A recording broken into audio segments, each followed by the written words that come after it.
Good afternoon everyone. MP अधिगम में आपका स्वागत है और आज हम कक्षा 10 के गणित विषय में अध्याय 2 का अध्ययन करने वाले हैं जिसका नाम है बहुपद।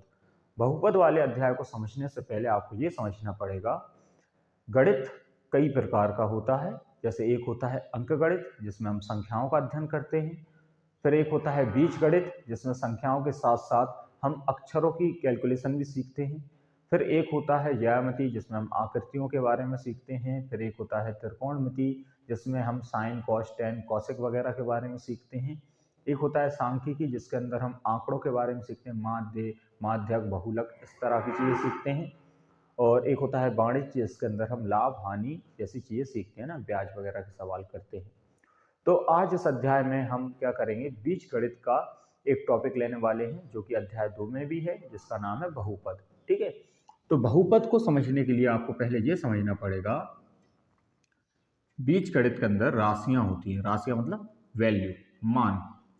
तो राशियां होती हैं दो प्रकार की, एक तो होती हैं चर राशि और एक होती हैं अचर राशि। अच्छा, दोनों में फर्क क्या होता है? देखिए, वे राशियां जिनका हर सवाल में मान बदल जाए, जैसे फॉर एग्जाम्पल आपने कहीं पे x लिखा, अब एक सवाल में तो x बराबर आ रहा था 4, अगले सवाल में आपने हल करा x बराबर आ गया 9, फिर अगले सवाल में x बराबर आ गया मान के चलिए -5। तो x का कोई मान नहीं है, x हर सवाल में एक अलग वैल्यू के साथ आता है, एक अलग मान के साथ आ रहा है। तो ऐसी राशियां जिनके कोई निश्चित मान नहीं होते, सवाल व सवाल बदलते रहते हैं, इनको हम चर राशि कहते हैं। जैसे कि x, y, z, p, q, r या a, b, c, आप कुछ भी ले लीजिए, कोई भी अक्षर, अल्फा बीटा, है ना, ये सब क्या कहलाते हैं? ये सब चर राशियां कहलाते हैं क्योंकि हर सवाल में इनका मान बदलता रहता है। वहीं पे अगर हम अचर राशियों की बात करें तो ये फिक्स होती हैं। अगर आपने कहीं पे 27 लिख दिया, दुनिया की किसी भी किताब में कहीं पे भी कोई भी सवाल में अगर आपने 2 और 7 को साथ में लिख दिया, आप 27 ही बोलेंगे इसको, है ना। ऐसा नहीं है कि आप एक सवाल में इसको 27 कर रहे हैं, दूसरे में 53 कर रहे हैं, नहीं भाई, इस चीज को तो आप फिक्स है, ये तो 2 और 7 साथ में लिखे होंगे, ये 27 ही कहलाता है। तो जो भी संख्याएं आप लिखते हैं ना इस प्रकार से, जैसे दशमलव में भी लिख लेंगे या इस प्रकार से आपने बटे में लिख लिया, रूट में लिख लिया, या फिर आपने स्क्वायर में लिख दिया, ये सब क्या होती है? अचर राशियां होती हैं। इनके मान निश्चित होते हैं, ये बदलते नहीं हैं। तो बीजगणित के अंदर जो राशियां होती हैं वो दो प्रकार की होती हैं। एक होती है चर राशि जो हर सवाल में बदलती रहती है, इनके मान बदलते रहते हैं। एक होती है अचर राशि जिनके मान फिक्स होते हैं, ये बदलते नहीं हैं। अब ये हमें इसलिए सीखना है क्योंकि हमें एक चीज के बारे में जानना है जिसको हम कहते हैं बीजीय व्यंजक। देखिए, जब हम चर और अचर राशियों को एक साथ मिला के कहीं पे लिखते हैं तो वो होते हैं बीजीय व्यंजक। मान के चलिए हमने लिखा 2x, तो यहाँ पे हमने क्या करा, एक अचर राशि और एक चर राशि को साथ में मिलाकर लिख दिया, ये क्या बन गया? बीजीय व्यंजक बन गया। हालांकि हम बीजीय व्यंजक को कुछ संक्रियाओं द्वारा जोड़ घटा गुणा और भाग कर सकते हैं, है ना। जैसे मान के चलिए हमने लिखा 3x+4, ये भी क्या है? एक बीजीय व्यंजक है। यहाँ पे हमने चर और अचर राशियों का उपयोग करके एक व्यंजक बना दिया ना। इसी प्रकार से हम कुछ और लिख लेते हैं। हम इस प्रकार से यहाँ पे घाते भी लगा सकते हैं या एक से ज़्यादा चर राशियों का उपयोग भी कर सकते हैं। तो इस प्रकार से जब हम चर और अचर राशियों को एक साथ लिखते हैं ना, ये होते हैं बीजीय व्यंजक। और बीजीय व्यंजक में होते हैं पद। अब आपको पद जो है उनको बहुत अच्छे से समझना पड़ेगा। तो आपने अभी तक समझा राशियां क्या होती हैं, चर अचर राशियां होती हैं। फिर आपने समझा बीजीय व्यंजक क्या होते हैं। जब हम चर और अचर राशियों को एक साथ मिलाकर कुछ लिखते हैं ना, तो उसको हम बीजीय व्यंजक कहते हैं। अब हमें समझना पड़ेगा बीजीय व्यंजक में पद क्या होते हैं। तो देखिए, प्लस और माइनस के साथ या प्लस और माइनस के द्वारा जब हम जोड़ते हैं ना जिन चीज़ों को, वो पद कहलाते हैं। फॉर एग्जाम्पल, अगर हमने कहीं पे लिखा 4x+9y-3z, तो यहाँ अगर आप ध्यान से देखोगे तो हमने एक बार प्लस और एक बार माइनस का उपयोग किया है। ये जो प्लस है और ये जो माइनस है, ये किसको जोड़ रहा है? ये जिनको जोड़ रहा है वही क्या है? पद है। तो यहाँ पे 3 पद हैं जिनका उपयोग हमने किया है। ठीक है, हम कुछ और भी लिख लेते हैं। जैसे मान के चलिए हमने लिखा 4x+x+3/x, तो यहाँ पे कितने पद हैं? जैसे y, यहाँ पे अगर आप देखेंगे कितने पद हैं, तो यहाँ पे 4 पद हैं। पहला पद है 4x, दूसरा है x, तीसरा है 3/x और चौथा है -y, है ना। तो हम इसको y अकेला भी कहेंगे, यहाँ पे कोई दिक्कत नहीं। तो ये पद होते हैं। पद कब बनते हैं? जोड़ और घटाने के उपयोग से बनते हैं। गुणा भाग से पद नहीं बनते। जैसे मान के चलिए आप कहेंगे सर यहाँ पे हम इसको ऐसा नहीं कह सकते कि 4 एक पद है और x एक पद है, नहीं। 4 और x के बीच में आपस में गुणा हो रहा है, इसलिए यह मिलकर एक पद बने हैं, और 3 और x में आपस में भाग हो रहा है, तो ये भी मिलकर एक पद बने हैं, है ना। पद के बीच में प्लस और माइनस होते हैं, जोड़ और घटाने के चिन्ह आप लगा सकते हो। गुणा और भाग से एक ही पद बनेगा। मान के चलिए आपने ऐसे बहुत सारी संख्याएं लिख दी और अब आप पूछेंगे कितने पद हैं, ये एक ही पद है अभी, क्योंकि इसमें सभी की संख्याओं के बीच में क्या है? गुणा हो रहा है ना, तो गुणा होने से अलग पद नहीं बनेगा, ये एक ही पद है। लेकिन जैसे ही हम इसको ऐसे करके लिख दें तो अब ये दो पद हो गए, एक ये पूरा पद, एक ये पूरा पद, ठीक है। ये 7 एक पद है और ये सारी संख्याएं भी एक पद हैं, तो यहाँ पे 2 पद हैं। तो पद आपको आ रहे होंगे समझ में, पद क्या होते हैं। क्योंकि जब आप सवालों को हल करेंगे वहाँ पे बार बार मैं आपसे कहूँगा कि ये पद जो है उसका गुणनांक ये है, तो वहाँ पे आपको समझ में आने चाहिए। तो पद आपको समझ में आ गए होंगे, एक बार फिर से समझ लो।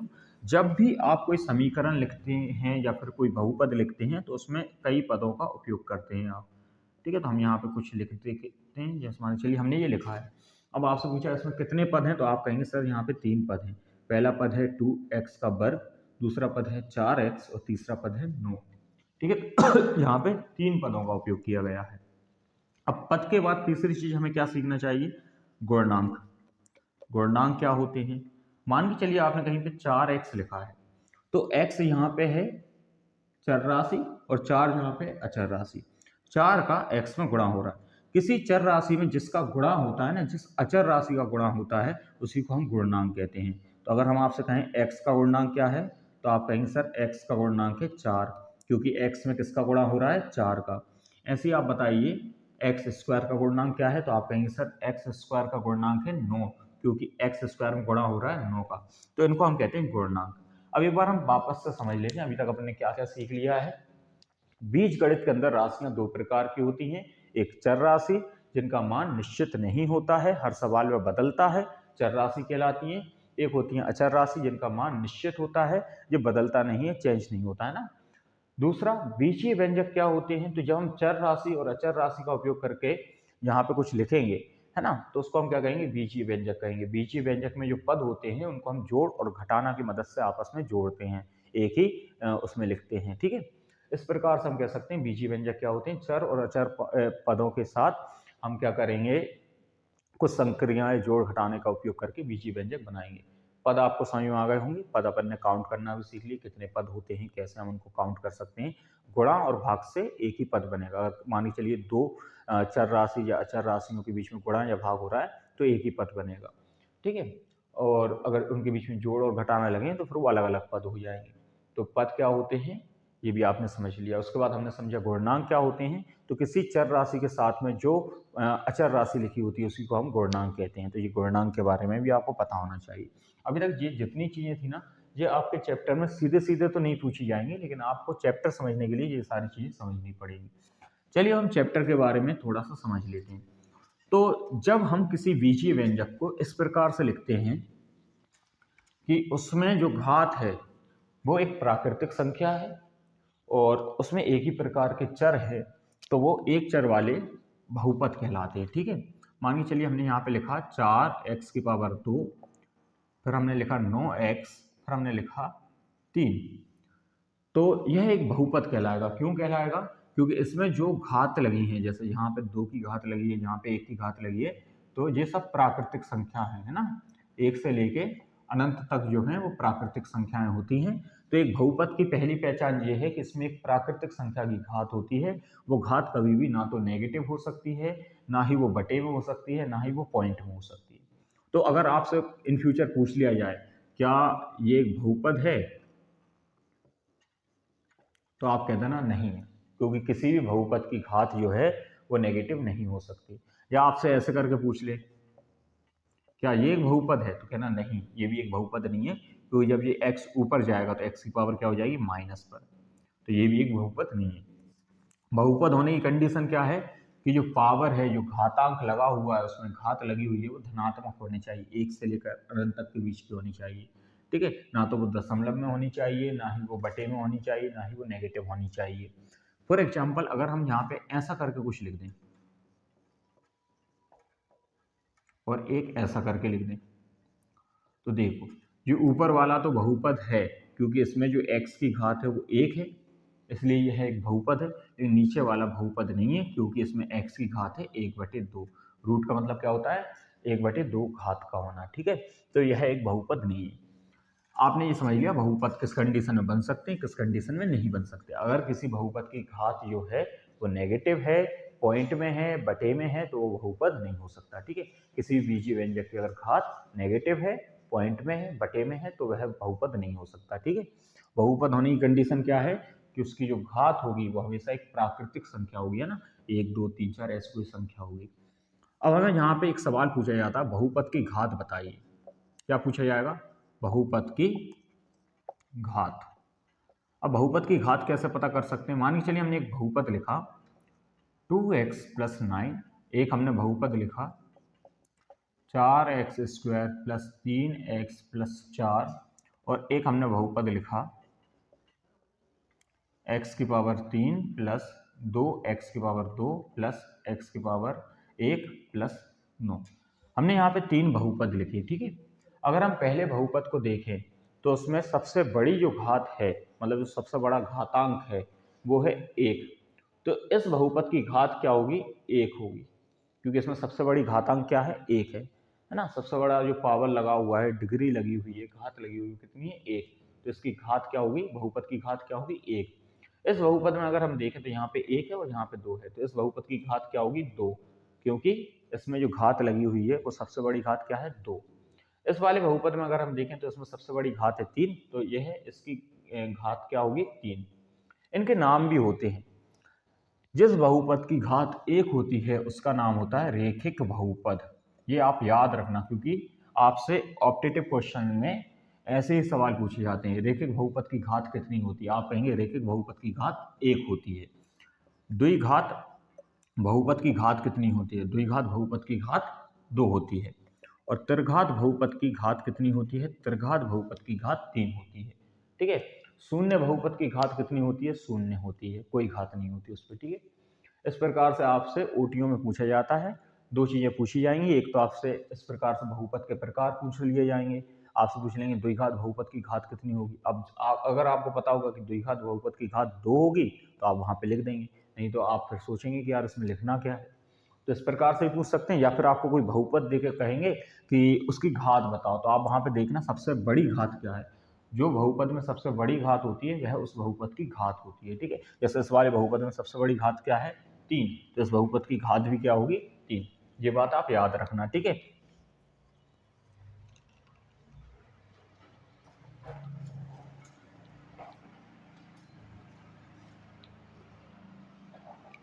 अब हमें कक्षा 10 में क्या सीखना है बहुपद के बारे में? तो हमें सीखना है 3 चीजें।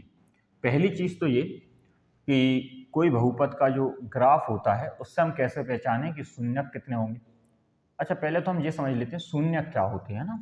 तो देखो मान के चलिए हमने यहाँ पे एक बहुपद लिखा 2x प्लस में हमने यहाँ पे लिखा है 4, ये px करके, बहुपद को ऐसे ही लिखते हैं, px करके हम लिख देते हैं, ठीक है।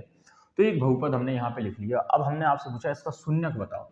तो अभी के लिए हम, क्योंकि मुझे पता है इसमें हमें क्या रखना है, तो अभी के लिए मैं क्या करता हूँ, यहाँ पे x की जगह पे हम -2 लिख लेते हैं। तो यहाँ अंदर वाले में भी हम क्या करेंगे, -2 लिखेंगे और यहाँ पे 4 लिखेंगे। तो ये कितना हो जाएगा? -4, और ये कितना है? 4। -4 और 4 कितने होगा? 0। तो शून्यक क्या होता है? इस सवाल का जवाब हमें अभी मिल जाएगा। देखो, वह संख्या जिसको रखने पर वह संख्या जिसको किसी बहुपद में x की जगह पर रखने पर क्या होता है? मान 0 हो जाता है, वही उस बहुपद का क्या होता है? शून्यक होता है। तो इस बहुपद का शून्यक क्या है? -2।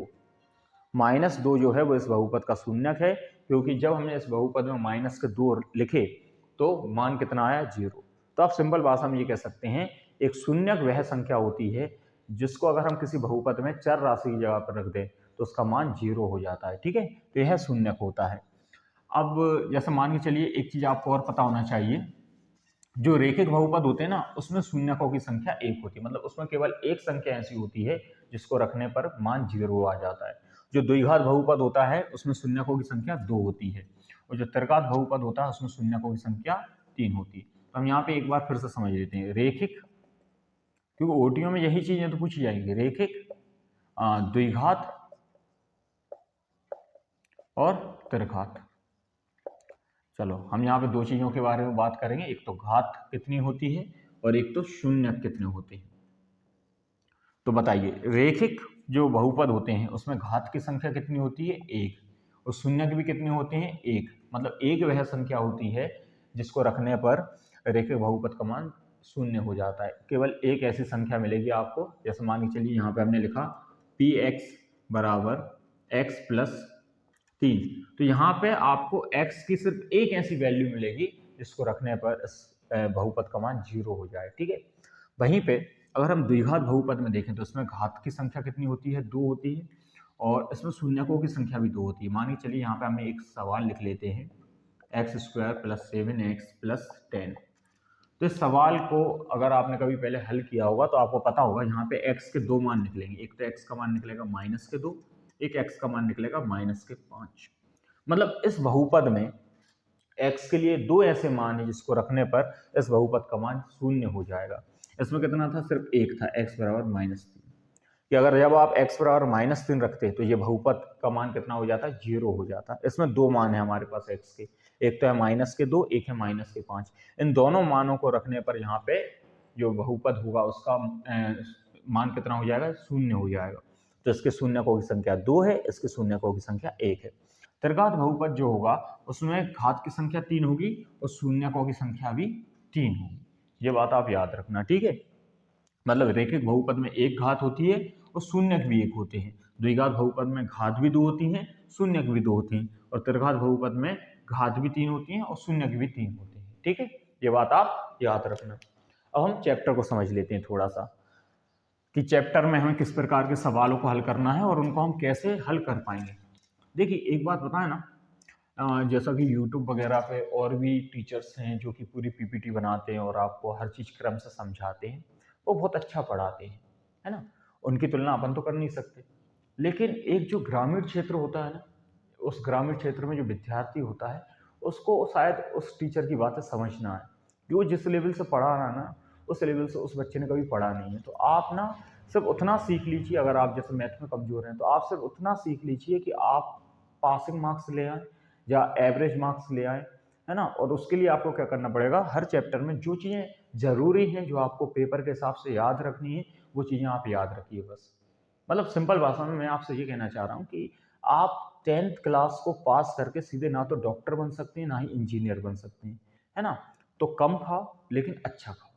आप जितना बेहतर, मतलब जितना मतलब आपको लग रहा है ना कि भाई आपका स्टैंडर्ड ऐसा है कि आप भाई मुश्किल से पास होने वाले हो, तो आप कोशिश मत करो कि हम सब कुछ सीख लें, सिर्फ उतना सीख लो जो पास होने के लिए जरूरी है। और अगर आपको लग रहा है कि नहीं यार हमें तो 99 नंबर ही लाने हैं, तो वैसी कंडीशन में आप फिर जी जान एक कर दो, फिर तो आप जितना सीख सकते हो उतना सीखो, वो भी कमी है फिर तो। लेकिन अगर आपको लग रहा है आप मैथ में कमजोर हैं, तो आप फिर बहुत कुछ सीखने की कोशिश मत करो, जो एग्जाम में जरूरी है वो चीज़ें सीखो, ठीक है। जैसे फॉर एग्जाम्पल अगर आप 2.1 प्रश्नावली को देखेंगे तो उसमें क्या है, 6 ग्राफ दिए हुए हैं इस प्रकार के, इनको हम कार्तीय तल कहते हैं। इन कार्तीय तलों में एक ऐसी कोई भी मान के चलिए हमने रेखा खींच दी।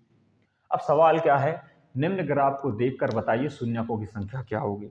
अरे बहुत सरल है, आप इस ग्राफ को देखना, ये जो होती है ना, ये ऐसी ये सीधी रेखा जो दिख रही है ये होती है एक्स अक्ष, और ये आपको ऊर्ध्वाधर दिख रही है ये होती है वाय अक्ष, ठीक है। ये क्या होती है, वाय अक्ष। आपको कितना करना है बस, अगर ऐसा कभी ग्राफ आ जाए, अभी आया था ना 1 साल पहले ये ग्राफ आया था, तो ऐसा कभी ग्राफ आ जाए तो आप करोगे क्या, बहुत सिंपल सा एक काम करोगे, आप देखोगे ये जो रेखा है वो एक्स अक्ष को कितनी जगह पे काट रही है, यहाँ पे देखो 2 जगह पे काट रही है, तो आप उत्तर में लिख दोगे क्योंकि ग्राफ एक्स अक्ष को 2 बिंदुओं पर काटता है या प्रतिच्छेद करता है, इसलिए इसमें शून्यकों की संख्या 2 होगी। मान के चलिए ग्राफ जो है वो 2 नहीं बल्कि ऐसे देखिए 4 जगहों पे काट रहा है, तो आप सिंपल सा एक सेंटेंस लिखोगे, बस एक स्टेटमेंट लिखोगे, क्योंकि ग्राफ जो है वो एक्स अक्ष को 4 बिंदुओं पर काटता है, इसलिए शून्यकों की संख्या कितनी होगी, 4 होगी। आई बात समझ में, तो ज्यादा कुछ आपको दिमाग लगानी नहीं है, ग्राफ एक्स अक्ष को जितनी जगहों पर काटेगा शून्यकों की संख्या उतनी ही होगी, ठीक है। तो 2.1 में 6 ग्राफ हैं, 6 ग्राफ के सवाल आप ऐसे कर सकते हो, ठीक है। ये बात आप याद रखना, ठीक है। ज्यादा कुछ आपको करना नहीं है। 2.1 में ऐसे 6 ग्राफ हैं, 6 ग्राफ को आप ध्यान से देखो। एक्स अक्ष पर ग्राफ कितनी जगह पे उसको काट रहा है, बस उतनी ही बिंदु आप बनाना और लिख देना कि चूंकि ग्राफ जो है वो एक्स अक्ष को इतनी जगहों पर प्रतिच्छेद करता है, जहाँ स्पर्श करता है, काटता है, इसलिए शून्यकों की संख्या इतनी होगी, ठीक है। तो 2.1 से एक प्रश्न आया था 1 साल पहले, और बहुत सरल प्रश्न था। जिनको ग्राफ देखना आता होगा और उनको पता होगा एक्स अक्ष पे भाई इतने बिंदुओं पर इसने काटा है, इतने शून्यकों की संख्या होगी, उनका होगा या होगा। इस वर्ष भी आ सकता है, तो आप इस चीज को समझ लेना अच्छे से, ठीक है। कि ग्राफ, ये जो ग्राफ है, ये एक्स अक्ष को जितने बिंदुओं पर प्रतिच्छेद करेगा, शून्यकों की संख्या उतनी होगी। तो इसमें शून्यकों की संख्या कितनी है, 4 है, ठीक है। अच्छा बताओ फिर, अब शून्यकों की संख्या कितनी है, अब 3 है सर, 3 जगह पे काट रहा है। अच्छा अब कितनी है सर, अब 2 है क्योंकि 2 जगह पे काट रहा है। अब कितनी है सर, 1 है क्योंकि 1 जगह पे काट रहा है। तो वो सरल चीज है, 2.1 आपको ऐसे ही आ जाएगी। अब दूसरी चीज समझते हैं अपन, जो कि मेन चीज है, जो बहुत सारे बच्चों को समझ में नहीं आती। वो क्या है, बहुपद के शून्यक ज्ञात करना। सवाल बहुत सरल है, बहुपद के शून्यक ज्ञात करना। कैसे करोगे शून्यक ज्ञात, जैसे ही आपके सामने लिखा दिखेगा x² + 7x + 10, आपसे कहा इस बहुपद के शून्यक ज्ञात करो। आपने कहा सर यही तो दिक्कत है, यही तो काटना नहीं आता, काटेंगे कैसे। तो काटने का मैं आपको तरीका बता देता हूँ। सबसे पहली बात, एक चीज बताइए, x + x कितना होता है, आप कहेंगे सर 2x होता है। अच्छा 2x + 3x कितना होता है, आप कहेंगे सर 5x होता है। 5x - 4x कितना होता है, आप कहेंगे सर x होता है। ये सारी चीजें तो आती होंगी, है ना, आप 10th क्लास में इतना तो आपने सीख लिया होगा। अब करना क्या है आपको, देखो थोड़ा सा दिमाग लगाओ। क्या हम 4x को लिख सकते हैं 2x प्लस में 2x, आप कहेंगे बिल्कुल लिख सकते हैं सर, ऐसा तो लिखा जा सकता है क्योंकि 2x और 2x मिलकर ही 4x बनाते हैं। अच्छा फिर आपसे अगर हम ऐसा बोलें कि x + 3x लिख सकते हैं, तो आप कहेंगे सर हाँ ऐसा भी लिख लेंगे क्योंकि x और 3x मिलकर कितना बनाएंगे, 4x बनाएंगे, ठीक है। अगर मैं आपसे कहूं कि 5x - x करके लिख दें तो तब भी आप कहेंगे हाँ सर 4x तो हो जाएगा, मतलब 5x - x को भी हम 4x लिख सकते हैं। मतलब जी 4x जो है उसको हम अगर तोड़ के लिखें, दो पद बनाए उसके, तो हम कई तरह से बना सकते हैं। दोनों प्लस में ही बना सकते हैं, एक प्लस एक माइनस बना सकते हैं, है ना, ऐसी कंडीशन आ सकती है। तो आपको सबसे पहले क्या दिमाग लगाना है, देखो कि ये जो बीच वाला पद है इसको तो हमें तोड़ना है, और तोड़ना है दो हिस्सों में, ठीक है। और कंडीशन क्या है, जिन भी दो हिस्सों में आप तोड़ेंगे उनमें जो अचर राशि होंगे उनका गुणा करने पर ये लास्ट वाला पद आना चाहिए, ठीक है। फॉर एग्जाम्पल हमने आपसे कहा कि 6x को आप ऐसे तोड़िए कि जोड़ने पर वापस 6x आए, लेकिन उसकी अचर राशियों का गुणा करने पर मान के चलिए 8 आए। तो आपने कहा सर 6x को तोड़ सकते हैं हम x + 5x में। दूसरा तरीका है सर 2x + 4x में। तीसरा तरीका है 3x + 3x में। पहली कंडीशन में अगर हम 1 और 5 का गुणा करते तो सिर्फ 5 आते, दूसरी कंडीशन में 2 और 4 का गुणा करते तो 8 आते, और तीसरी कंडीशन में 3 और 3 का गुणा करते तो 9 आते।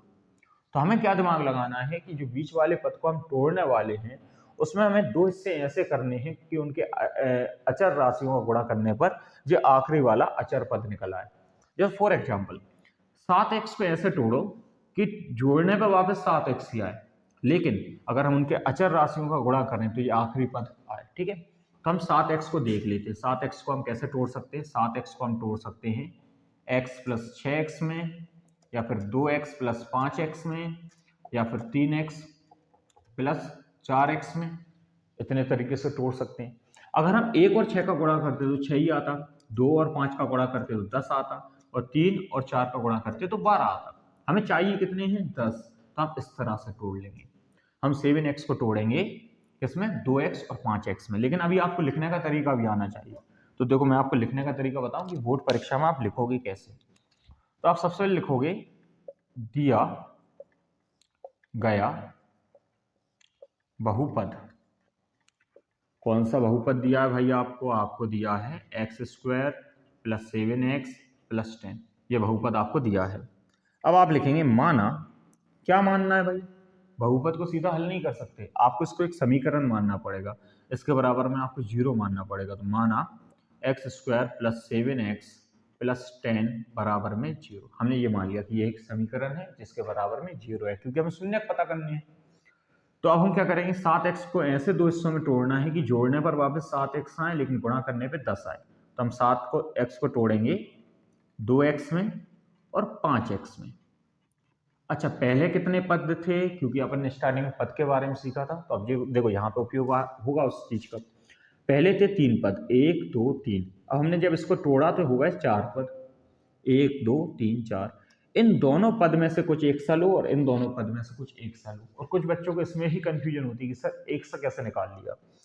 तो देखो x² का मतलब होता है x × x और 2x का मतलब होता है 2 × x, है ना। x² का मतलब क्या है? 2 का x का गुणा x में हो रहा है, और 2x का मतलब है कि 2 का गुणा x में हो रहा है। इन दोनों में एक सा क्या है? x। तो हम इन दोनों में से एक x को बाहर निकाल लेते हैं। जब एक x को बाहर निकाल लिया तो अंदर क्या बचा? x, और इधर से जब आपने x को बाहर निकाल लिया तो इधर क्या बचा? 2। तो एक, जब हमने इन दोनों में से x को बाहर निकाला तो इधर से बचा x, इधर से बचा 2। वहीं पर अगर हम इन दोनों के अंदर से कुछ निकालें तो 5x का मतलब होता है 5 × x, और 10 का मतलब होता है 5 × 2। क्या एक सा है? आप कहेंगे सर 5 एक से हैं यहाँ पे, तो हमने प्लस के 5 ले लिए। अंदर क्या बचा? x, और इधर क्या बचा? 2। आई बात समझ में? तो हम क्या करेंगे, देखो अब कितने पद हो गए? तो अब बचे 2 पद। पहले 3 पद थे, फिर 4 पद हो गए। अब कितने पद बचे हैं पता है? अब बचे हैं केवल 2 पद। एक पद तो ये है और एक पद ये है। इन दोनों पद में क्या एक सा है? तो आप कहेंगे सर इन दोनों पद में x + 2 और x + 2 एक सा है, तो इन दोनों पद में से x + 2 को अलग हटा लो। अब अंदर क्या बचा? अब भाई एक तरफ तो बचा है x और एक तरफ बचा है 5, बराबर में क्या है? 0। अगर मान के चलो हम इस वाली चीज को उठाएं और 0 के नीचे ले जाएं तो वो तो 0 हो जाएगी। इसलिए हम क्या कहेंगे, यदि x + 2 = 0 है, क्योंकि हम इसको नीचे ले गए भाई, इसको हम नीचे ले गए तो ये खत्म हो गया, तब क्या होगा? तब x बराबर हो जाएगा -2। जी प्लस के 2 उठ के उस तरफ जाएंगे, -2 जाएंगे। और यदि x + 5 = 0 है तो x बराबर क्या हो जाएगा? -5। आई बात समझ में? तो इस प्रकार से हम बहुपद के शून्य ज्ञात करते हैं। हमें सिर्फ 2 चीजें सीखनी है। अब यहाँ पे आपको संबंध वगैरह कभी ना पूछे जाते हैं, ना आपको सीखना है ना। हालांकि देखो बहुत सरल चीज है, आप जब शून्यक निकाल लोगे तो अभी लास्ट में मैं आपको बता दूंगा किस प्रकार से आप शून्यकों का गुणनांकों के साथ संबंध भी स्थापित कर सकते हैं। मैंने आपको बताया था x का गुणनांक कैसे आप पता करेंगे, x² का गुणनांक कैसे आप पता करेंगे। तो अभी अपन ने सबसे पहली चीज सीखी कि बहुपद के शून्यक कैसे ज्ञात करते हैं। तो शून्यक ज्ञात करने का तरीका क्या होता है? सबसे पहले आप उस बहुपद को लिखिए, दिया गया बहुपद, ये हमने बहुपद लिख लिया।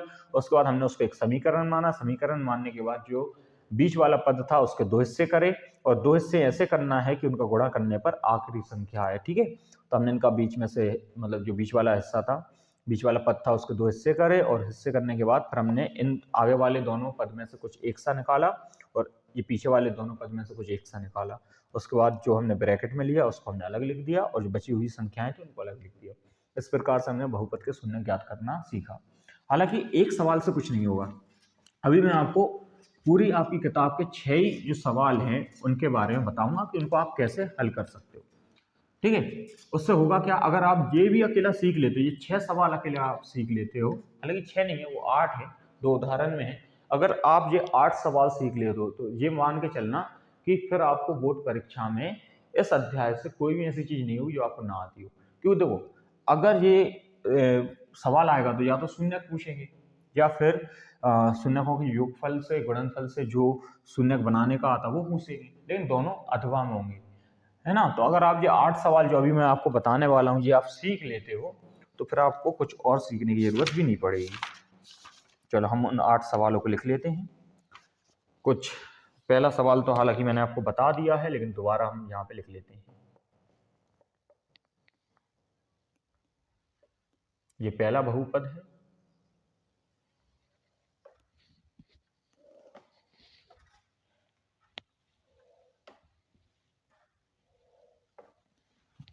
दूसरा बहुपद है x का वर्ग माइनस 3। उसके बाद प्रश्नावली के सवाल ले लेते हैं हम। तीसरा बहुपद है x का वर्ग माइनस 2x माइनस 8। चौथा है 4s square minus 4s plus 1। उसके बाद है 6x का वर्ग माइनस 3 माइनस 7x। उसके बाद है 4u स्क्वायर प्लस 8u। और उसके बाद है t का वर्ग माइनस 15। और उसके बाद है 3x का वर्ग माइनस x माइनस 4। तो इस प्रकार से ये 8 सवाल हैं, और अगर आप इन 8 सवालों को सीख लेते हो तो जायज़ सी बात है कि फिर आपको इस सवाल में से कुछ और सीखने की जरूरत नहीं पड़ेगी। इनमें से ही एक सवाल आपकी बोर्ड परीक्षा में आएगा। इसके अलावा ओटीओ में वो जो पहले आपको बताया है वो सारी चीज़ें ओटीओ में पूछी जाती हैं, तो उसको भी आप अच्छे से समझ लेना। सबसे पहले हमें इस वाले सवाल को हल करना है, तो हम लिखेंगे माना। हम इसको सबसे पहले क्या कर देंगे, एक समीकरण बना देंगे। हम बीच वाले नंबर को तोड़ना था, अभी आपको बताया था 7x को ऐसे तोड़ना है, गुणा करने पर 10 आए, तो हम इसको तोड़ लेंगे 2x में और 5x में। इस प्रकार से हम इसको लिख लेंगे। इसके बाद हम क्या करेंगे, तो इन दोनों में से क्या एक सा ले सकते हैं, x। तो इधर से x एक सा लिया तो x प्लस 2 बचा, और इन दोनों में से क्या एक सा ले सकते हैं, 5। तो इधर पे क्या बचा, x प्लस में 2। तो एक तो हो गया x प्लस में 2 और एक हो गया x प्लस में 5। ठीक है, फिर हम लिखते हैं यदि x प्लस 2 बराबर 0 है तो x बराबर क्या आएगा, माइनस के 2। और यदि x प्लस 5 बराबर 0 है तो x बराबर क्या आएगा, माइनस के 5। आई बात सही है। अब इसके बाद हमें करना है इस वाले सवाल को हल करने के लिए आपको 2-3 चीजें पता होनी चाहिए। नंबर 1 कि देखो रूट के 3 और रूट के 3 का गुणा करने पर आएगा 3। ये बात आपको पता है, ठीक है। तो जैसा अगर मान के चलिए, हम इधर सबसे पहले लिखते हैं माना करके आप क्या लिखोगे, एक्स स्क्वायर। आपने क्या माना है, एक्स स्क्वायर माइनस 3 बराबर 0। उसके बाद आप इस 3 की जगह पे क्या लिख सकते हो, आप इस 3 की जगह पे लिख सकते हो रूट के 3 और रूट के 3, क्योंकि अभी हमने आपको बताया था कि 3 की जगह पे हम क्या लिख सकते हैं, रूट के 3 और रूट के 3। अच्छा, अगर हम इनको 2 बार लिख सकते हैं तो जाहिर सी बात है हम इनके ऊपर क्या लगा सकते हैं, वर्ग लगा सकते हैं। अच्छा, वर्ग लग गया। वर्ग लगने के बाद ये कैसा दिखने लगा, ये तो एक सर्वसमीका की तरह लगने लगा, जो क्या थी, a का वर्ग माइनस बी का वर्ग बराबर a plus b a minus b. ये सर्वसमीका आपने देखी होगी। ये देखो ऐसे ही लग रहा है, a का वर्ग माइनस बी का वर्ग। अगर हम इस सर्वसमीका का उपयोग यहाँ पे करें तो क्या हो जाएगा, x प्लस रूट के 3 और दूसरा बनेगा x माइनस रूट के 3 बराबर में क्या आएगा, 0। अब एक बार आप ले लेंगे यदि x प्लस रूट के 3 बराबर 0, तो x बराबर क्या आ जाएगा, माइनस रूट के 3। और यदि x माइनस रूट के 3 बराबर 0, तो x बराबर क्या आ जाएगा, रूट के 3। ये दूसरा वाला हल हो गया। शून्यक आ गए आपके। आप यहाँ पे आखिर में लिख देना अतः दिए गए बहुपद के शून्यक हैं अल्फा बराबर माइनस के 2, बीटा बराबर माइनस के 5। इधर लिख देना अल्फा बराबर माइनस के रूट 3, बीटा बराबर प्लस के रूट 3। ठीक है, इसके अलावा हमें इसको हल करना है। अब हमें माइनस 2 को ऐसे तोड़ना है कि गुणा करने पर माइनस के 8 आए। सरल है। अगर आप 2 में से 4 घटाते हो तो कितना आता है, माइनस 2 आता है। अच्छा, और 2 और माइनस 4 का गुणा करते हैं तो कितना आता है, 8 आता है। तो आप क्या करेंगे, इस माइनस 2 को आप लिख लेंगे। पहले तो हम यहाँ पे लिखते हैं माना करके हम लिखेंगे x square minus 2x minus 8 बराबर में 0। अब आप क्या करेंगे, माइनस के 2x को आप बदल देंगे किसमें, प्लस के 2x माइनस के 4x। ठीक है, अब 4 पद हो गए। इन चारों पद में हम क्या करेंगे, इधर से कुछ कॉमन लेंगे। क्या कॉमन लेंगे, x। तो ये हमने x कॉमन लिया तो इधर क्या बचा, x प्लस में 2। इधर माइनस तो है ही, कॉमन ले सकते हैं। इसके अलावा हम 4 भी कॉमन ले सकते हैं। तो जब हम 4 कॉमन लेंगे तो x प्लस में 2 यहाँ पे भी बच जाएगा। तो एक तो हो गया x प्लस में 2 और एक हो गया x माइनस में 4 बराबर में 0। तो एक बार हम लिखेंगे यदि x प्लस में 2 बराबर 0 है तो x बराबर क्या हो गया, माइनस के 2 हो गए। और यदि x माइनस 4 बराबर 0 है तो x बराबर क्या आ गया, प्लस के 4 आ गया। ठीक है, आप एक बार और समझ लेना। जैसे मान के चलिए सबसे पहले यहाँ पर -2x लिखे थे तो हमने उनको तोड़ के लिखा प्लस के 2x माइनस के 4x, क्योंकि 2x में से 4x हटाते तो वापस से माइनस के 2x आ जाते और 2 का 4 में हम गुणा करते तो माइनस के 8 आते। ठीक है, अब हमारे पास अगला सवाल है 4s² माइनस 4s प्लस 1। तो हम सबसे पहले इसको माना करके क्या लिखेंगे, माना। इस सवाल को हम दो तरह से कर सकते हैं, लेकिन सबसे अच्छा तरीका क्या है कि जैसे आपने इन सब सवालों को करा है वैसे ही आप इसको करिए। तो अब देखो आप यहाँ पे भाई लास्ट में है 1, लेकिन आपको इसको तोड़ के 1 नहीं लाना है, पहले आप ये आगे वाला 4 है ना इसका मल्टीप्लाई इससे करके देख लो कितना आ रहा है 4। तो हमें बीच वाले नंबर को ऐसे तोड़ना है कि जब हम इसके हिस्सों का गुणा करें तो 4 आए। तो हम इसको तोड़ सकते हैं, पहले हम इसको बराबर में जीरो लिखते हैं, हम इसको तोड़ सकते हैं माइनस के 2s प्लस 1 बराबर 0। तो एक बार तो हम ले लेंगे 2s, तो इधर अंदर क्या बचा 2s माइनस 1, एक बार हम ले लेंगे माइनस का 1, इधर क्या बचेगा 2s माइनस का 1 और बराबर में क्या चल रहा है 0। तो एक बार तो हो गया 2s माइनस 1 और बचेगा भी क्या 2s माइनस 1। तो ओवरऑल हम ये कह सकते हैं कि यहाँ पे पहला पद और दूसरा पद दोनों एक से बने हैं। यदि 2s माइनस 1 बराबर 0 है तो s बराबर क्या होगा, ये -1 उस तरफ जाएगा प्लस का 1 हो जाएगा और ये 2 नीचे चले जाएंगे तो 1/2 आएगा। यहाँ पे भी क्या आएगा 2s माइनस 1 बराबर 0 है तो s बराबर क्या आएगा 1/2 आएगा। ठीक है, तो ये चारों सवाल आप एक बार, दो बार, तीन बार, चार बार, जितने बार कर सकते हैं करके देखिए, क्योंकि इन्हीं सवालों में से 1% 100% इस बार 2025 में आने वाला है। बस आप तैयारी करके रखना, अच्छे से आपको लिखना आना चाहिए। चलिए ये बचे हुए सवालों को और हल करके देख लेते हैं। तो इस वाले सवाल को अगर आप ध्यान से देखोगे यहाँ पे -7x ना लास्ट में है, तो हम क्या करेंगे सबसे पहले तो इस सवाल को थोड़ा अच्छे से जमा लेते हैं और इसको बीच में ले आते हैं और हम क्या मानते हैं हमेशा 0 के बराबर में मान लेते हैं। तो माना 6x² माइनस 7x माइनस 3 बराबर में 0। अब हमने इसको मान लिया है। अब हमें क्या करना है, ये पहले 6 का 3 में गुणा करके देखना। तो 6 का जब हम माइनस के 3 में गुणा करेंगे तो आएंगे माइनस के 18। बीच वाले नंबर को ऐसे तोड़ना है कि गुणा करने पर माइनस के 18 आए, जोड़ने या घटाने पर माइनस के 7 आए। जो सबसे सरल तरीका है कि भाई आप यहाँ पे 2x लिखिए और यहाँ पे 9x लिखिए, क्योंकि 2x में से 9x घटेंगे तो वापस से माइनस के 7x आएंगे और 2 का अगर हम माइनस के 9 से गुणा करेंगे तो माइनस के 18 आएंगे। ठीक है, अब यहाँ पे कितने होगा 4 पद। इन दोनों में से क्या कॉमन ले सकते हैं, एक तो सर 2 ले सकते हैं क्योंकि 6 में भी 2 होता है, 2 में भी 2 होता है। इसके अलावा x भी ले सकते हैं, तो हमने 2 और x साथ में बाहर निकाल लिए। इधर क्या बचेगा, इधर 3 बचेगा और x बचेगा। इधर क्या बचेगा, कुछ नहीं, 1 बचेगा। इन दोनों में क्या कॉमन है, एक तो सर माइनस है दोनों में, दूसरा 9 में भी 3 होते हैं और 3 में 3 तो होती हैं, तो 3 हम ले सकते हैं। तो इधर बचा 3x और यहाँ पे बचा 1। तो एक तो हो गया 3x प्लस 1 और एक हो गया 2x माइनस 3 बराबर में 0। तो अगर हम यहाँ पे लिखें यदि 3x प्लस 1 बराबर 0 तो x बराबर आएगा -1/3 और यदि 2x माइनस 3 बराबर 0 तो x बराबर आएगा 3/2। ठीक है, आप ये साथ में करते जाओगे तो और बेहतर होगा। ये वाला सवाल बहुत सरल है, आप इसको भी कर लीजिए। माना, आप इसको लिखेंगे, माना करने के बाद क्या 4u² प्लस 8u बराबर 0। दोनों में क्या एक सा है, एक तो 4 एक सा है और एक u भी एक सा है। तो इधर क्या बचा u और इधर बचा 2। ठीक है, हो गया सवाल। यदि 4u बराबर 0 हुआ, u बराबर क्या होगा 0/4 और u बराबर हो जाएगा 0। यदि u प्लस 2 बराबर 0 होगा तो u बराबर हो जाएगा -2। निकल आया। इस वाले सवाल को आप खुद ही करना, या ठीक है अपन इसको भी कर लेते हैं। माना कि इतना कर रहे हैं तो इसको क्यों नहीं करेंगे फिर अपन। ठीक है, तो हम इसको लिखेंगे सबसे पहले ब्रैकेट में इस प्रकार से स्क्वायर लगा के, जैसे कि हमने इस वाले सवाल में किया था।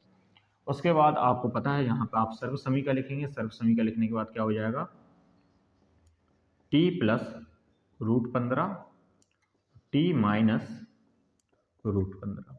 एक बार आप इसको लिखेंगे, एक बार आप इसको लिखेंगे, इसको हल करके जरूर देखना आप। और ये लास्ट वाला सवाल है ना, पहले आप 3 का माइनस के 4 में गुणा करेंगे तो माइनस के 12 आएंगे। तो हमें बीच वाले नंबर को ऐसे तोड़ना है कि गुणा करने पे माइनस के 12 आए। तो आप क्या तरीके से करोगे इसको, आप लिखोगे, पहले तो आप लिख लेना माना 3x² माइनस एक्स माइनस 4 बराबर 0। आप इसको लिखना प्लस के 3x माइनस के 4x माइनस 4 बराबर 0। देखो अगर आप 3 में से 4 घटाओगे तो -1 आएगा, और 3 और -4 का गुणा करोगे तो -12 आएंगे। ठीक है, तो इस प्रकार से आप क्या करोगे, इधर से 3x कॉमन ले लेना, इधर बचेगा x + 1, और इधर से -4 कॉमन ले लेना, तो यहाँ पे ही बचेगा x + 1। तो एक बार तो हो जाएगा आपका x + 1 और x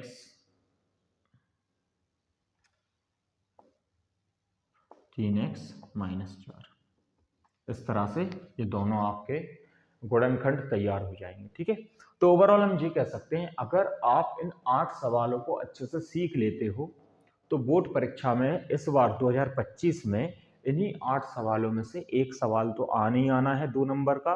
इसके अलावा जो अभी तक मैं आपको बता चुका हूँ कि रेखिक बहुपद की घात कितनी होती हैं, शून्य कितने होते हैं, ठीक है, द्विघात की घात कितनी होती है, शून्य कितने होते हैं, त्रिघात की घात कितनी होती है, शून्य कितने होते हैं, क्या बहुपद की घात नेगेटिव में हो सकती है, पॉइंट में हो सकती है, बटे में हो सकती है, इस प्रकार की बातें आप याद रखना, क्योंकि इन्हीं में से ओटियां आएंगी। अब एक आखिरी प्रकार का सवाल है जो आप सीखना, क्योंकि वह सवाल जो है अक्सर टीचर्स क्या करते हैं, परीक्षा अध्ययन या फिर गाइड वगैरह में से करवा देते हैं और वो मतलब ज़्यादा डिफिकल्ट लगने लगता है। तो आपको 2 सूत्र याद करने पड़ेंगे। वो सूत्र कौन कौन से हैं देखो, अभी तक आप समझ चुके हैं शून्य कितने होते हैं, द्विघात बहुपद में शून्यकों की संख्या 2 होती है, इनको हम अल्फा और बीटा के द्वारा दर्शाते हैं। तो आपको 2 फॉर्मूले याद रखने हैं। कौन कौन से फॉर्मूले हैं वो मैं आपको बता देता हूँ। जब आप कोई भी द्विघात बहुपद के शून्यकों को जोड़ते हैं तो वो जो गुणनांक निकलते हैं ना, वो गुणनांक क्या निकलते हैं, देखो फॉर्मूले क्या है, शून्यकों का योगफल। अगर आप किसी बहुपद के दोनों शून्यकों को जोड़ेंगे तो वो किस चीज के बराबर होंगे, वो बराबर होंगे -x का गुणनांक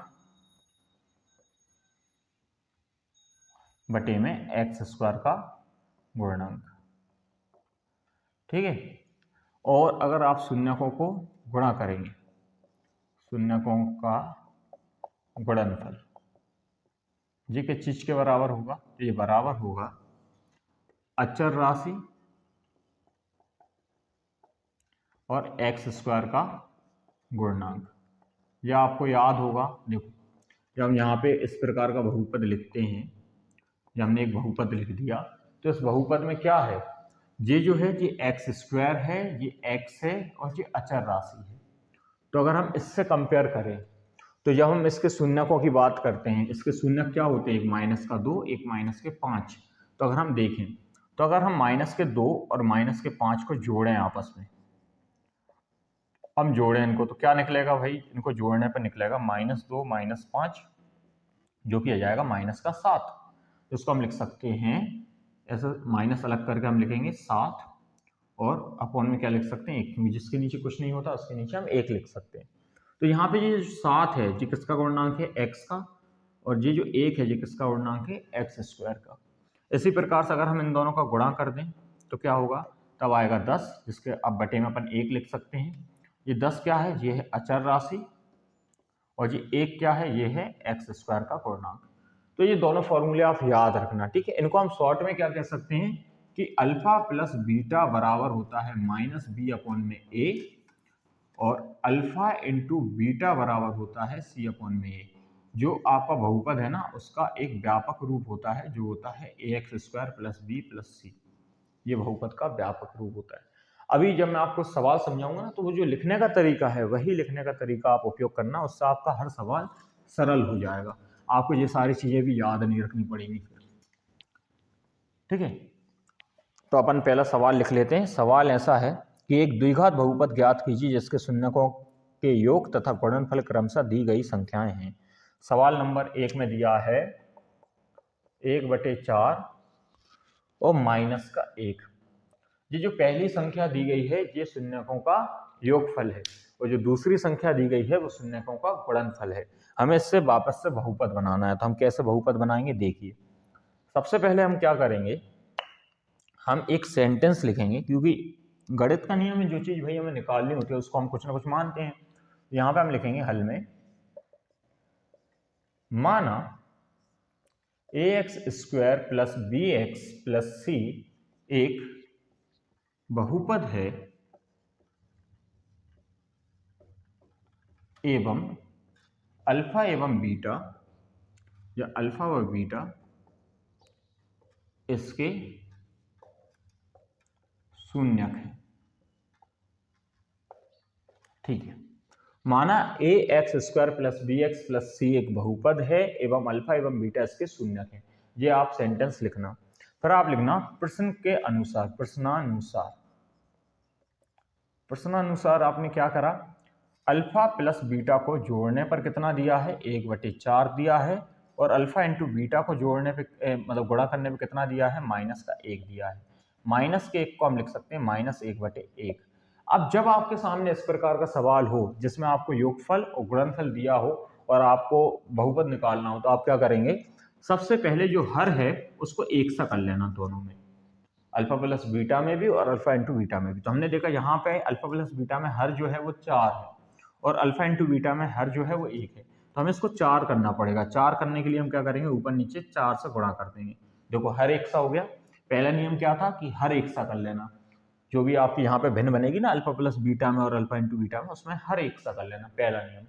दूसरा क्या करोगे, जो अल्फा प्लस बीटा है ना, हमने देखा था उसके फॉर्मूले में एक माइनस था, यहाँ पे माइनस नहीं है, तो माइनस होना जरूरी है। अल्फा प्लस बीटा में एक माइनस होना चाहिए। कैसे लाओगे माइनस, तो देखो अगर कहीं पे 1 लिखा है तो आप लिखेंगे -1, कहीं पे 2 लिखा है तो आप लिखेंगे -2, कहीं पे 3 लिखा है तो आप लिखेंगे -3। इस प्रकार से हम लिख सकते हैं। यहाँ पे 1 लिखा है ना, हम इसको लिखेंगे -1 बटे में कितना है 4। बस ये सवाल हल हो चुका है। आप क्या करोगे आखिर में, यहाँ पे आप लिख दोगे -b/a, यहाँ आप लिख दोगे c/a, हो गया। तब a का मान क्या आया भाई, a का मान आया, दोनों के नीचे क्या है 4 है ना, a के सामने क्या लिखा है 4। b का मान क्या आया, ब्रैकेट में क्या लिखा है -1, और c का मान क्या आया, तो c का मान आया है -4। बहुपद क्या बनेगा आपका, बहुपद बन जाएगा, हम अगर इसमें a की जगह पे 4 रख दें तो क्या होगा 4x², b की जगह पे -1 रख दें तो -x, और c की जगह पे कितना रखना है -4, तो ये -4, ये बन गया बहुपद। कहानी खत्म, बहुपद बन चुका है। ठीक है, तरीका क्या है, सबसे पहली चीज कि आपको क्या याद रखना है, अल्फा प्लस बीटा और अल्फा इंटू बीटा में जो भी भिन्न बनेगी उसका जो हर है वो एक सा होना चाहिए, है ना। तो हमें यहाँ पे 1 था, यहाँ पे 4 प्राप्त हुआ था, तो हमने क्या करा, इसको भी 4 बनाने के लिए ऊपर नीचे 4 से गुणा कर दिया, तो दोनों का जो हर है वो एक सा हो गया। दूसरा क्या है कि अल्फा प्लस बीटा में एक माइनस होना चाहिए, है ना, जो भी भिन्न वहां पे बनती है, तो माइनस नहीं था तो हमने क्या करा, 2 माइनस लगा दिए, 2 माइनस लगा दिए, एक ब्रैकेट के अंदर एक बाहर, क्योंकि हमें पता है अगर हम ब्रैकेट खोल दें तो वापस से बना जाएगा, तो हमने 2 माइनस करके उसको ऐसा कर दिया। ठीक है, तो इस बात को आप याद रखना। एक सवाल से अगर आपको समझ में नहीं आया होगा तो मैं आपको 1-2 सवाल और करके बता देता हूँ, फिर आपको समझ में आ जाएंगे। ठीक है, चलो अपन, ये पहले नंबर का सवाल था, अपन दूसरे नंबर का सवाल भी लिखेंगे। यहाँ पे दूसरे नंबर के सवाल में भाई अल्फा प्लस बीटा की वैल्यू दी है √2 और अल्फा इंटू बीटा की वैल्यू दी है 1/3। ये सवाल नंबर 2 है, आपकी ही पाठ्य पुस्तक का सवाल है। इसको कैसे हल करेंगे ये भी एक सवाल है। चलो सबसे पहले हम लिखते हैं प्रश्न के अनुसार अल्फा प्लस बीटा की वैल्यू क्या दी है, आप कहेंगे सर √2/1, और अल्फा इंटू बीटा की वैल्यू क्या दी है, तो आप कहेंगे सर 1/3। ये दोनों वैल्यू दी हैं। अब हम आगे क्या कर सकते हैं, सबसे पहले इनके हर एक से करो, तो यहाँ पे सर 3 है, यहाँ पे 1 है, इसको 3 बनाने के लिए हमने क्या करा, ऊपर नीचे 3 से गुणा कर दिया। चलो भाई एक कहानी खत्म हो गई, ऊपर नीचे हमने 3 से गुणा करा इधर, तो यहाँ पे भी 3 आ गया। अब आगे क्या कर सकते हैं, सर यहाँ पे एक माइनस भी होना चाहिए, माइनस लाने के लिए हमने क्या करा, एक माइनस अंदर एक माइनस बाहर। चलो भाई माइनस भी आ गया। हमें पता है कि अल्फा प्लस बीटा क्या होता है, -b/a होता है, और अल्फा इंटू बीटा होता है c/a। तो इस हिसाब से a की वैल्यू क्या आई, a की वैल्यू आई 3, बी की वैल्यू क्या आई, बी की वैल्यू आई ये ब्रैकेट के अंदर -3√2। सी की वैल्यू क्या आई, सी की वैल्यू आई सर ये 1। बहुपद क्या बनेगा, अगर हम यहाँ इसको देख के लिखें तो ए की जगह पे लिखना है 3, तो 3x²। बी की जगह पे लिखना है -3√2, तो -3√2x। और सी की जगह पे क्या लिखेंगे 1, तो +1। ये आपको बहुपद बन गया, बना। आसान काम है। चलो एक और सवाल करके देखते हैं अपन, फिर शायद आपको और बेहतर तरीके से समझ में जाए ये कॉन्सेप्ट। तीसरा सवाल क्या है, 0√5। एक तरफ 0 दिया है, एक तरफ √5 दिया है, ठीक है। तो अल्फा प्लस बीटा की वैल्यू क्या दी है, 0/1, और अल्फा इंटू बीटा की वैल्यू क्या दी है, √5/1। सवाल हो चुका है, खत्म ही हो चुका है। क्यों हो चुका है, क्योंकि देखो दोनों के हर एक से हैं, और 0 में चाहे आप प्लस लगा दो चाहे माइनस लगा दो, लिखा तो जाना नहीं है। हालांकि अगर आपको चाहिए तो आप माइनस लगा के लिख देना, है ना, आपकी कंफ्यूजन भी खत्म। तो ये हो गया -b/a, और ये हो गया c/a। तो a की वैल्यू यहाँ पे आई 1, b की वैल्यू आई 0, और c की वैल्यू आई √5। बहुपद क्या बनेगा, बहुपद बनेगा x², क्योंकि आगे 1 लिखने की जरूरत नहीं है। दूसरा है यहाँ पे भाई b के सामने 0 लिखा है, तो चलो हम 0 करके b लिख देते हैं, और c के साथ में √5 लिखना था, c की जगह पे हमने वो भी लिख दिया। ये 0 भी करके लिखने की जरूरत भी नहीं है ना, तो हम इसको सिर्फ कितना लिख देंगे, बहुपद होगा x² + √5। तो ये आपका सवाल खत्म हो चुका है। चलो अपन चौथे नंबर का सवाल कर लेते हैं कि अब इतनी मेहनत अपन कर ही रहे हैं सीखने में। अगर आप लोग, वैसे तो उम्मीद नहीं है, अधिकतर बच्चे ना पहले ही चले गए होंगे, फिर भी अगर आप यहाँ तक आ चुके हो और वीडियो को देख रहे हो ना, तो फिर बनता है कि चौथा सवाल भी आपको सिखाया जाए। तो सवाल क्या है, 1 और 1 दिया है, मतलब अल्फा प्लस बीटा की वैल्यू क्या दी होगी, 1/1। अल्फा इंटू बीटा की वैल्यू भी दी होगी 1/1। 1 और 1 दिया है ना, तो बटे में हमने 1 1 लिख दिया। हर एक सा है तो इसमें कोई बदलाव करना नहीं है। इधर कुछ अल्फा प्लस बीटा में क्या करोगे आप, -1 करके बस ये हो गया, ये -b/a और ये c/a। तो भाई a की वैल्यू आ गई है 1, b की वैल्यू आ गई है -1, क्योंकि ब्रैकेट के अंदर जो लिखा है वही लिखेंगे, और c की वैल्यू क्या आ गई है, c की वैल्यू भी बना गई है। बहुपद बनेगा x² -x + 1। बहुपद बन चुका है, सवाल खत्म हो चुका है। ठीक है, अब हम अगले सवाल पे चलते हैं। अगला सवाल क्या है, सवाल नंबर 5 है, -1/4 1/4। ये सवाल नंबर कितना है, सवाल नंबर 5 है ये। तो अल्फा प्लस बीटा दिया है -1/4, और अल्फा इंटू बीटा दिया है 1/4। क्या हर एक से हैं, हाँ, इन दोनों के हर जो हैं वो एक से हैं, तो इसमें तो कोई बदलाव करना नहीं है। इसके बाद क्या अल्फा प्लस बीटा में माइनस है, बिल्कुल है, तो हम बस यहाँ पे -b/a लिखेंगे, और यहाँ पे c/a लिखेंगे, तो यहाँ पे पहले से था ना।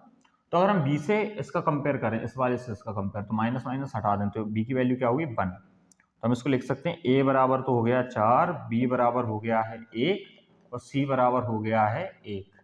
आपका बहुपद बनेगा 4x² + x + 1। खत्म, सवाल ओवर हो चुका है, सवाल खत्म हो चुका है। ठीक है, अब हम थोड़ा सा अगले सवाल को देख लेते हैं। 6वें नंबर का सवाल और है, तो उसको भी अपन कर ही लेते हैं, फिर अपन इस वीडियो को यहीं पे रोकते हैं। तो ये है 4 और 1। ठीक है, तो अल्फा प्लस बीटा की वैल्यू दी है 4/1, और अल्फा इंटू बीटा क्या है, अल्फा इंटू बीटा की वैल्यू दी है 1/1। अच्छा, दोनों में हमने देखा हर तो एक सा है, यहाँ पे बस हमें एक माइनस की जरूरत थी, तो हमने यहाँ पे माइनस लगा दिया, तो ये हो गया -b/a, और यहाँ हो गया c/a। तो a की वैल्यू हो गई है 1, b की वैल्यू हो गई है -4, और c की वैल्यू हो गई है 1। तो बहुपद बनेगा x² -4x + 1। खत्म, ये चैप्टर ही खत्म हो चुका है। जितनी भी चीज़ें आपको बताई गई हैं वो सारी चीज़ें आप ध्यान से या तो किसी नोटबुक में लिख लो, है ना। जो बहुपदों के बारे में आपको बताया है, बीजीय व्यंजक के बारे में बताया है, पद क्या होते हैं, टर्म क्या होते हैं, क्योंकि जो आपका चैप्टर 3 है और 4 है उसमें पद बार बार आपको समझने पड़ेंगे, क्योंकि उसमें पद ही तो हैं जो हम उठा के एक जगह से दूसरी जगह लेकर जाएंगे। तो यहाँ पे ये चैप्टर खत्म होता है ना। वीडियो पहले ही बहुत लंबी हो चुकी है, तो अब और कुछ अपन चर्चा नहीं कर रहे हैं, इस वीडियो को यहीं पे रोक देते हैं।